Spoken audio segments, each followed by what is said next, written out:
Hi students, today we are going to start the next part from our chapter periodic classification of elements. So आज का हमारा point है modern periodic law. तो क्या है ये लॉ देखते हैं.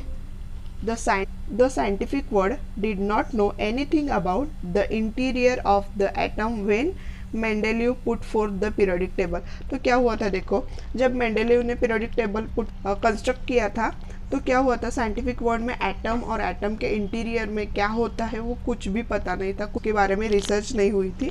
तो क्या हुआ था, after the discovery of electron scientist started exploring the relation between the electron number of an atom and atomic number. तो क्या हुआ, जब इलेक्ट्रॉन की खोज हुई तो साइंटिस्ट ने स्टार्ट किया रिलेशन फाइंड आउट करना, जो electron number of an atom, एक एटम में जितने इलेक्ट्रॉन रहते हैं उसका और एटॉमिक नंबर के बीच का रिलेशन फाइंड आउट करना स्टार्ट किया. Okay, the atomic number in Mendeleev's periodic table only indicated the serial number of the element. तो मेंडेलीव पीरियोडिक टेबल में जो एटॉमिक नंबर्स यूज़ किए हैं वो क्या सिर्फ सीरियल नंबर इंडिकेट करते हैं उसमें. ओके, इन 1913 क्या हुआ है देखो, English scientist Henry Moseley demonstrate the help of the experiments done using X-ray tube that the atomic number Z of an element corresponds to the positive charge on the nucleus or the number of protons in the nucleus of the atom of that element. मतलब क्या है देखो, जो Henry Mosle है English scientist, इन 1913 उन्होंने एक experiment किया और उसके थ्रू उन्होंने क्या बताया, क्या एक्सप्लेन किया कि एटम्स के अंदर जो भी पॉजिटिव चार्ज होता है तो उसे ही हम क्या बोलते हैं, प्रोटॉन्स बोलते हैं. ओके, और वही उसका क्या होता है, एटॉमिक नंबर होता है. Atomic number is said to be, it is either number of proton or number of electrons present in that atom. Okay, this relieved that atomic number is the more fundamental property of an element than its atomic mass. तो क्या हुआ, atomic number ज़्यादा fundamental property मानी गई atomic mass से. Okay, so modern periodic law क्या है देखते हैं. According to the statement of the modern periodic law was stated as follows. तो क्या हो गया modern periodic law, properties of elements are periodic functions of their atomic numbers. Okay, elements के properties है जो उसके atomic number पे क्या करते हैं, depend करते हैं. Okay, now modern periodic table जिसे हम क्या बोलते हैं, long form of the periodic table. The classification of elements resulting from an arrangement of the elements in an increasing order of their atomic numbers is the modern periodic table. तो क्या हुआ, according to the increasing order of their atomic numbers elements को classify किया गया किसमें, modern periodic table में. The properties of the elements can be predicted more accurately with the help of the modern periodic table formed on the basis of the atomic number. तो atomic number use करके जो periodic table form किया गया उसमें elements predict करना और accurate हो गया.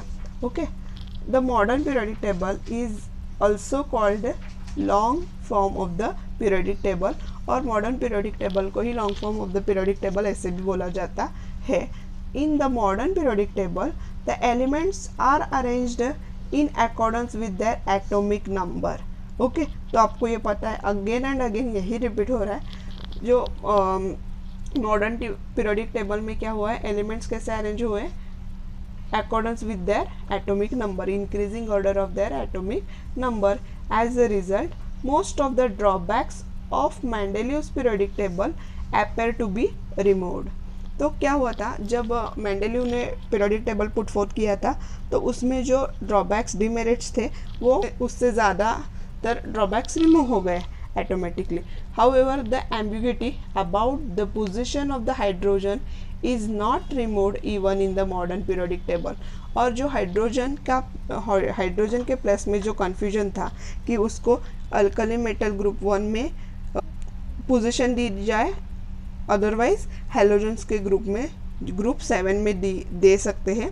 इसके बारे में जो कन्फ्यूजन था वो एज इट इज़ अभी भी है। We have seen in the previous standard that the electronic configuration of an atom, the way in which the electrons are distributed in the shells around the nucleus। तो electronic configuration क्या होता है कि shells में electrons कैसे distribute हो गए हैं। उस structure of the modern periodic table, the modern periodic table contains horizontal rows, जो कितने हैं 7 है, तो उसे हम क्या बोलते हैं, पीरियड्स बोलते हैं। So in modern periodic table 7 horizontal rows called the periods. Okay, and vertical columns कितने हैं, 18 हैं, जिसे हम क्या बोलते हैं, groups. The arrangement of periods and groups okay result into formation of the boxes. क्या हुआ है, बन गया है, बॉक्स चार्ट बन गया है। तो क्या है, each box contains single element. Okay, modern periodic table में सभी एलिमेंट्स सिंगल ब्लॉक में रखे गए, मतलब एक ब्लॉक में 2 एलिमेंट्स ऐसे अरेंज किया नहीं है, बिकॉज ये मॉडर्न पीरियोडिक टेबल कंस्ट्रक्ट कैसे हुआ है, according to the atomic number. Okay, तो अपार्ट फ्रॉम दिस 7 रोज, ये 7 रोज छोड़ के क्या है, देखो 2 rows shown separately at the bottom of the periodic table, और ये 2 रोज जो है सेपरेटली दिखाए गए हैं हमारे पीरियोडिक टेबल में। Okay, these called the lanthanide series and actinide series। Okay, so ये लैंथेनियम से स्टार्ट होता है, तो इस सीरीज को क्या बोलते हैं हम, लैंथेनाइड सीरीज, और ये एक्टिनियम से स्टार्ट होता है, सो हम इससे बोलते हैं actinide series. There are 118 box in the periodic table, okay, including these 2 series, मतलब ये 2 सीरीज पकड़ के आपको कितने बॉक्स मिलेंगे, यहाँ पे टोटल 118 है। Very recently formation of few elements was established experimentally, and thereby the modern periodic table is now completely filled, all the elements are now discovered। अभी ये modern periodic table क्या हो गया है, completely fill हो गया है। ओके, यहाँ तो ये जो 118 एलिमेंट्स है ये सारे अभी डिस्कवर हुए हैं। ओके, तो अभी इसका एंटायर पीरियोडिक टेबल कैसे डिवाइड किया गया है हम देखते हैं। तो entire periodic table divided into the 4 blocks. Okay, yes block जो 1 and 2 ग्रुप है, ओके, जो ऐसे कॉलम आपको दिखाई दे रहे हैं 1 and 2, इसे आप क्या बोलते हो, एस ब्लॉक बोलते हो। ओके, देन नेक्स्ट 3 to 12 ये कौन सा आता है, डी ब्लॉक होता है। 3 to 12 क्या है, डी ब्लॉक है। 13 to 18 इसे हम बोलते हैं पी ब्लॉक एलिमेंट्स। ओके, और लास्ट में डाउन साइड जो lanthanide and actinide series separately दे के रखी है उसे हम बोलेंगे F block. Okay, so you right here the entire periodic table is divided into the 4 blocks, S block, D block, P block and F block. Okay, so और D block के elements को क्या बोलते हैं, ट्रांजिशन एलिमेंट्स बोलते हैं। आपको सिर्फ इतना ही है स्टडी के लिए कि D block elements are called the transition elements. आपको नेक्स्ट मतलब नेक्स्ट क्लासेस में उसका रिलेटेड का जो स्टडी है वो आ जाएगा। A zigzag line can be drawn in a P block of the periodic table. अभी ये देखो, ये जो पी ब्लॉक है यहाँ पे ये जिगजैग लाइन जो आपको दिखाई दे रही है वो क्या है, 3 traditional types of the elements can be clearly shown in the modern periodic table using the help of the zigzag line। तो metalloids of the elements lie on the border of the zigzag line। अभी देखो ये जो zigzag line की border है, यहाँ पे जो elements है वो सब क्या है, metalloids है। कौन से हैं, metalloids। metalloids मतलब क्या, जो metals की और नॉन metals में दोनों की भी properties हमें मिलती है दिखने के लिए, उसे हम क्या बोलते हैं, मेटलॉइड्स बोलते हैं। ओके, तो वो कहाँ पे रहते हैं, जिगजैग लाइन के ऊपर रहते हैं। ओके, तो आपको ये पीरियोडिक टेबल समझ में आया। और पी ब्लॉक में देखो मेटल्स भी है, नॉन मेटल्स भी है और मेटलॉइड्स भी है। On page number 21 they are asking here use your brain power question. वहाँ पे 4 क्वेश्चंस दिए हैं, तो उसके बारे में डिस्कस करते हैं। तो फर्स्ट क्वेश्चन है, how is the problem regarding the position of cobalt and nickel in Mendeleev's periodic table resolve in modern periodic table. तो उन्होंने बोला है जो मेंडेलीव के पीरियोडिक टेबल में कोबाल्ट और निकेल के प्लेस के बारे में जो प्रॉब्लम हुआ है, अदरवाइज जो है डिमेरिट रहा है वो कैसे सॉल्व किया गया है मॉडर्न पीरियोडिक टेबल में। तो उसका आंसर आप ऐसे बता सकते हो, according to the Mendeleev periodic law elements are arranged in order of their increasing atomic masses. Okay, तो आपको तो ये पता है कि मेंडेलीव पीरियोडिक टेबल में जो एलिमेंट्स अरेंज किए थे वो कैसे किए थे, तो according to the increasing atomic masses. तो क्या हुआ था, when cobalt and nickel were put in the group on the basis of the chemical properties, it was found that cobalt having higher mass of 58.9 comes first and nickel with slightly lower mass of 58.7 comes last। तो वहाँ पे क्या हुआ था, cobalt का chemical properties, cobalt और nickel, okay, उनके जो केमिकल प्रॉपर्टीज़ देखे गए तो उसमें क्या हुआ था, कोबाल्ट का मास क्या हुआ था 58.9 और निकेल का जो था 58.7। स्लाइटली चेंजेस थे, बट ज़्यादा एटॉमिक मास जो है कोबाल्ट का वो आगे आया था, मतलब पहले रखा गया था और निकेल बाद में उसको प्लेस किया गया था। इन मॉडर्न पीरियोडिक टेबल क्या किया गया, फिर modern periodic table resolve this problem according to the modern periodic law, जो क्या है, elements are arranged in their increasing order of atomic number. Okay, modern periodic table में एलिमेंट्स कैसे अरेंज किए गए, according to the increasing order of their atomic number. So the atomic number of cobalt क्या आया, 27 आया, और nickel का क्या आया, 28 आया। So cobalt is 27 come first and nickel with 28 come next, even if their atomic masses are in wrong order. Okay, second question, how did the position of chlorine 1735 and chlorine 1737 get fixed in the modern periodic table?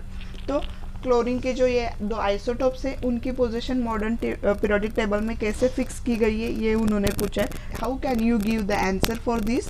In the modern periodic table elements are arranged in order of increasing atomic numbers. Okay, आपको ये पता है। सो all the isotopes of an element have the same atomic number. So the isotopes chlorine 1735 and chlorine 1737 having the same atomic number which is equal to 17. Okay, we will be placed at the same position in the modern periodic table. यहाँ पे जो atomic number है वो same ही है 17। सो वह उसको क्या किया है, सेम ही पोजीशन पे मॉडर्न पीरियोडिक टेबल में फिक्स किया गया है। Okay, then next question, can there be an element with atomic mass 53 और 54 in between the two elements chromium that is Cr2452 and manganese Mn2555। तो उन्होंने बोला है कि इन ये दो एलिमेंट्स है, इनके बीच में और एलिमेंट्स इनके बीच में हो सकते हैं क्या? Then answer yes. क्या है, देखो यहाँ पे क्रोमियम का एटॉमिक नंबर क्या है 24 है और मैंगनीज का क्या है 25 है। तो देखो it is not possible, it not possible, okay, it is not possible since their atomic number are continuous. देखो यहाँ पे 24 है और मैंगनीज का क्या है 25 है। सो there cannot be an element between the chromium and manganese. Okay, then the next question क्या है, देखो what do you think, should hydrogen be placed in a group 17 of halogens or group 1 of alkali metals in the modern periodic table? उन्होंने पूछा कि आपको क्या लगता है उसको कहाँ पे प्लेस करना चाहिए, हैलोजन के ग्रुप में, अदरवाइज अल्कली मेटल्स जो ग्रुप 1 है उसमें कहाँ पे प्लेस करना चाहिए। सो यहाँ पे आप आंसर कैसे बता सकते हो, देखो hydrogen resembles alkali metals. Okay, it has 1 electron in its outermost shell. आपको पता है कि हाइड्रोजन के आउटर मोस्ट शेल में 1 इलेक्ट्रॉन होता है। So it's valency is 1। Okay, like alkali metals, तो अल्कली मेटल्स की वैलेंसी क्या रहती है 1 रहती है। तो इट फॉर्म्स ऑक्साइड, ओके, जो क्या है H2O, okay, similar to the alkali metals that is Na2O. okay, however hydrogen resembles halogens, okay, और वो हाइड्रोजन के साथ भी कैसे मैच होता है देखो, it is a diatomic molecule that is H2 like hydrogen, fluorine, chlorine, मतलब क्या है देखो F2Cl2 जैसे वो भी क्या है डायटोमिक मॉलिक्यूल है।